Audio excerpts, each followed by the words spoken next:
Welcome to another Kevin's English School's English Learning video. Let's break down the differences between where, and were. Where is an adverb used to ask about or specify a location or place. It indicates a point or position in space. Example, where are you going? Or, I don't know where my keys are. Where is a contraction of we are.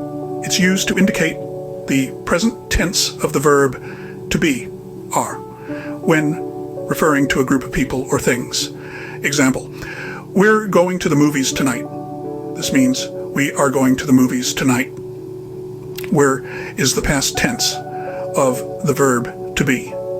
It's used to indicate a past state or condition. Example, they were happy yesterday. This means they were happy yesterday. Here's a quick comparison.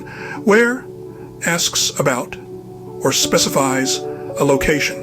Example, where is the library? We're, contraction of we are.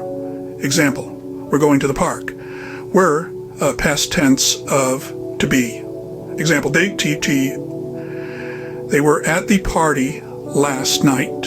Remember, where deals with location. Where is a contraction, meaning we are.